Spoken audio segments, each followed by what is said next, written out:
છે, જેમાં વિષય છે સામાન્ય સભામાં મીડિયા માટે લેવાયેલ નિર્ણય તેમજ દુર્વ્યવહાર પ્રસ્તાવ બાબત. એમની રજૂઆત માનીય અજયભાઈ અને બીજા મીડિયાકર્મીઓ આવ્યા હતા. એમની રજૂઆત મેં લીધી છે.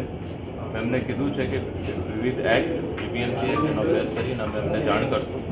નેક્સ્ટ 3 દિવસમાં મેં એમને કીધું છે કે 3 દિવસ પછી એમને અમે બોલાવશું અને કઈ રીતે આગળ વધવું કે મીડિયા જોડે પણ દુર્વ્યવહાર ન થાય અને જે પદાધિકારી અધિકારી એમની પણ પ્રાઇવસી જળવાય એમાં, અને તમને અમારી પાલિકામાં બનતી જે બી ઘટનાઓ છે એના ન્યૂઝ આપને તરત એનું લાઈવ ફીડિંગ કે એનું માહિતી તરત મળે એની વ્યવસ્થા કઈ રીતે વધારી શકાય એની પણ ચર્ચા નેક્સ્ટ 3-4 દિવસમાં જ્યારે પણ અમે મળશું ત્યારે કરવાના છીએ. એટલે બધી બાબતો જે એમનું આજે રિપ્રેઝન્ટેશન હતું માનીય અજયભાઈ અને બધાનું, એ રિપ્રેઝન્ટેશન મેં સાંભળ્યું છે અને એના આધારે નેક્સ્ટ જે 3-4 દિવસ પછી નેક્સ્ટ વીકમાં જ્યારે બી મળશું ત્યારે સ્પષ્ટતા સાથે એમાં જે પણ કાર્યવાહી કરવાની થશે એ કરશું અને એમાં જે રીતે મેયર દ્વારા તે દિવસે ઘટનાને લઈને સભામાં જાહેરાત કરવામાં આવી, જાહેરમાં આ રીતે એક ઠરાવ કરવાની વાત કરવામાં આવી, એક્ટ શું કહે છે? આ રીતે કરી શકે મેયર મીડિયા?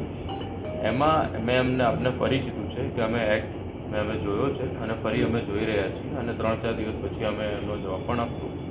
સાથોસાથ જે એ દિવસે જે ઘટના બની કે મીડિયાકર્મી લેડીઝ રૂમમાં ગયા અથવા કોઈ કેમેરામેન ભૂલથી ગયા હશે કે જે રીતે ગયા હશે અને કાઉન્સિલરશ્રીએ રજૂઆત કરી કે એમની પ્રાઇવસીનું હનન થાય છે અને એના માટે થઈને આખી આ ઘટના થઈ હતી. અને પછી જે પણ જે અંજલિબેન હતા એમને બોલાવી અને અમે ચર્ચા વિચારણા પર કરી હતી, એમને સાથે રાખીને એમનો પક્ષ પણ સાંભળેલો અને એમિકેબલ સોલ્યુશન આવે એ પ્રત્યે આપણે આગળ પણ વધેલા હતા.